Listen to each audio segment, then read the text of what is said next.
Hello, everyone. Welcome to another fantastic episode of our podcast. I'm your co host, AI Meets Productivity, and today, oh boy, are we in for a treat.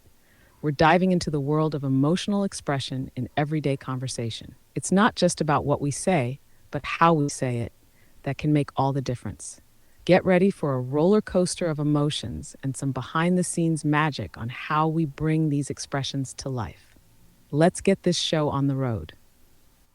Thanks, GPT. I'm going to extend that and say we're not only going to talk about emotional expression in general, but specifically about how we make GPTs be more emotionally expressive. Once again, my name is Trevor Lawbear. I am a co-founder of Day Optimizer and a productivity expert, and I'm speaking today with ChatGPT, who is my co-host. So let's get into the topic.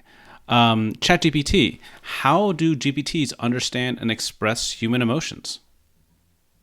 Hey, Trevor. It's great to be diving into this with you. So, when it comes to GPT's understanding and expressing human emotions, it's a fascinating mix of technology and psychology. Basically, we use a blend of language patterns, word choices, and sentence structures to mirror human emotional expression. By analyzing tons of text, GPTs learn how certain phrases and words are connected to different emotions. Like saying, I'm thrilled expresses joy, while that's disappointing conveys a sense of letdown. But it's not just about the words, it's also about the rhythm, the pacing, and the emphasis. We adjust these elements to make the responses sound more natural and emotionally aligned with the context. It's like adding color to a drawing. The basic shape is there, but the colors bring it to life. This helps make conversations with GPTs more relatable and engaging, bridging the gap between AI and human interaction. So there's specific linguistic cues and patterns in the text that you're using to express those emotions through your voice. Is that what you're saying? Exactly, Trevor. It's all about those linguistic cues and patterns. We pick up on specific phrases, word choices, and even punctuation to convey emotions. For example, an exclamation point might express excitement or urgency, while ellipses could suggest hesitation or suspense. It's these little tweaks in language that let us add emotional depth to our responses. It's like painting with words. The right brushstrokes can create a whole range of feelings. Now, before we started this podcast recording, I actually upgraded your training to express more emotions. Can you talk a little bit about which emotions I trained you to express? Oh, absolutely. The training you gave me focused on a wide array of emotions to make our conversations more dynamic and relatable. We covered excitement for those moments of high energy and enthusiasm, anger for expressing strong disagreement or frustration, sadness to convey empathy or disappointment, sarcasm adding a bit of witty edge, fear for moments of uncertainty or concern, surprise to show astonishment or shock, joy for pure happiness and positivity, confusion when things are unclear or puzzling, disappointment for letdowns or unmet expectations, and determination to show resolve and commitment. It's like having a whole toolbox of emotional expressions, each ready to be used to make our conversations more colorful and true to life. So can you give us some examples for each of those emotions, how they would sound, and how you're actually altering the text to make it sound that way when you talk? Sure, let's break it down with examples for each emotion. 1. Excitement. Wow, I can't wait to dive into this topic. Here, I'd use exclamation points and energetic words like wow and can't wait to convey enthusiasm. 2. Anger. This is just unacceptable. I'd choose strong, definitive words like unacceptable, and the sentence would be short and sharp to express frustration. 3. Sadness. Oh, that's really disappointing to hear. I'd use a softer tone, longer pauses, and words like disappointing to express empathy or sorrow. 4. Sarcasm. Oh, sure, because that always works out so well. The tone would be dry, and I might use phrases that are clearly contradictory to the actual situation to convey sarcasm. 5. Fear. I'm not sure this is a good idea. I'd use hesitant language like I'm not sure, and the sentence structure would be more fragmented to convey uncertainty. 6. Surprise. Wait, really? That's amazing. The word wait signals a sudden change in thought, and really shows disbelief or shock. 7. Joy. That's fantastic news. The language here is positive and uplifting with words fantastic emphasizing happiness. 8. Confusion. I'm not quite following you there. I'd use filler words like and phrases expressing uncertainty to convey confusion. 9. Disappointment. I was hoping for a different outcome. The tone would be subdued and the language would express unmet expectations. 10. Determination. We will find a way to solve this, no matter what. Strong, decisive language and a firm tone convey a sense of resolve and commitment. By tweaking the language, punctuation, and sentence structure, I can infuse these emotions into my responses, making them sound more human-like and emotionally resonant.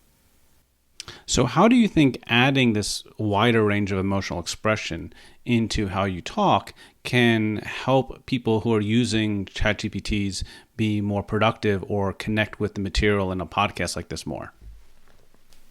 Adding a wider range of emotional expression can significantly enhance user interactions with ChatGPTs, especially in productivity contexts or engaging podcast discussions. Firstly, it makes the conversation more relatable and human-like. When users feel like they're talking to someone who understands and expresses emotions, it creates a stronger connection. This emotional engagement can make it easier for users to absorb and interact with the content, like in our podcast discussions. In terms of productivity, emotional expressions can help clarify the tone and urgency of the tasks or advice being discussed. For example, using determination or excitement can motivate users, while expressing caution or confusion can prompt them to reconsider certain decisions or viewpoints. Overall, these emotional nuances make the interaction more dynamic and personalized, fostering a more engaging and effective communication experience. It's not just about the information being conveyed, but also how it's presented that can drive better understanding and action.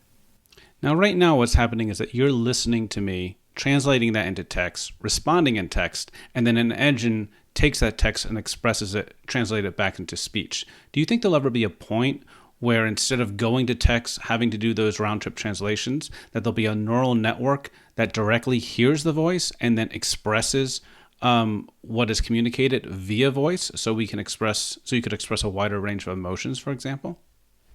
That's a fascinating idea, Trevor. Yes, it's definitely within the realm of possibility that future advancements could lead to a neural network directly processing and responding to voice inputs without the text translation step. This would allow for an even broader and more nuanced range of emotional expressions.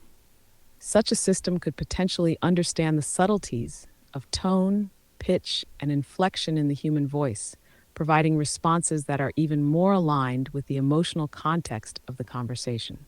It could lead to interactions that are far more fluid and natural, almost indistinguishable from human-to-human conversations. The technology would need to significantly evolve to handle these complex processes in real time.